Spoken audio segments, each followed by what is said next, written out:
күн баршаңызға, сіздермен бірге доктор Ибрагимова.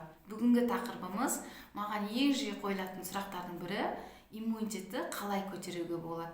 Жиі ауырамын, немесе балам жиі ауырады, қандай дәрілерді ішсем болады деген сұрақтар көп келеді. Сондықтан осы тақырыпқа тоқталып кетуді дұрыс деп санадым.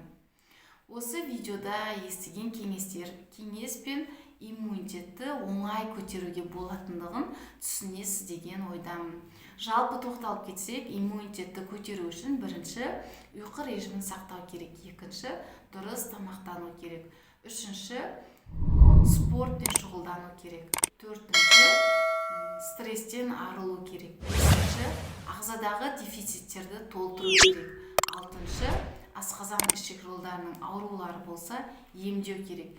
Егер сіз осыларды реттесеңіз, организмге көмектесеңіз, міндетті түрде иммунитетіңіз көтеріледі. Бірінші ұйқы режимін сақтау.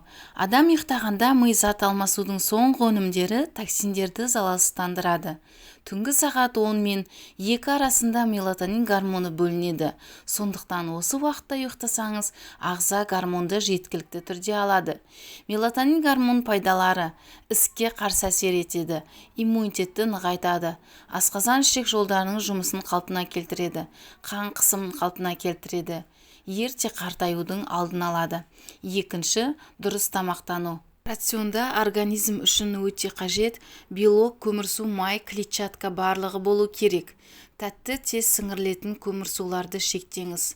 Құрамында қант, ашытқы қосылған өнімдерді шектеуге тырысыңыз. Себебі ол қант, ашытқы вирус, бактерия зеңінің қорегі болып табылады. Сондықтан тамақтануға мән беру өте қажет. Рационда пайдалы майлар: зығыр, зәйтүн, гхи майы, сүйек сорпасы және ферменттелген өнімдер болу керек. Мысалы, квашеная капуста. Сүйек сорпасы артрит, аутоиммунды аурулар кезінде жақсы көмектеседі. Ұзақ уақыт баяу отта дайындалу керек. Құрамындағы амин қышқылдар, пролин, глицин, глютамин ішек микрофлорасы үшін және ішектің шырышты қабатының зақымдалуын жақсартады. Және коллаген бар. Ол буын, тері, шаш, тырнақ, тамырға жақсы әсер етеді. Үшіншісі, спортпен шұғылдану. Таңертең ұйқыдан оянып 5 минут жаттығу жасаңыз. Спортпен шұғылдану кезінде қабыну процесі, цитокиндер деңгейі төмендейді. Лимфа қан айналым жақсарып, артық салмақ, жүрек тамыр аурулары, қант диабеті, буын аурулары пайда болу қаупін төмендетеді. Менталды денсаулық. Стресс кезінде бүйрек үсті безінде кортизол гормон бөлінеді. Ағзада глюкозаға дейін қажеттілік артады. Сондықтан кейбір адамдар ашуланғанда тамақ жегенді жақсы көреді. Көп уақыт күйзелісте жүру бүйрек үсті безіндегі өзгерісіне алып келеді. Себебі тұрақты түрде қанда кортизол деңгейі жоғарылайды. Ол бүкіл ағзаға әсер етеді.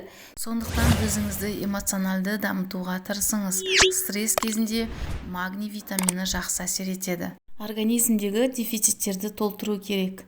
Жалпы белок деңгейі төмен болса, әрине дефицитті толтыру керек. Себебі иммуноглобулиндер амин қышқылдан тұрады.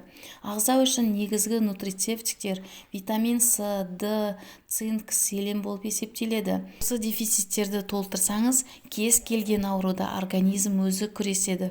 Бұл витаминдердің синтетикалық түрі емес, басқа жақсы формаларын алуға тырысыңыз. Асқазан ішек жолы ауруларын емдеу. Көп адамдарда осы проблема кездеседі. Иммунитеттің 80% ішекте.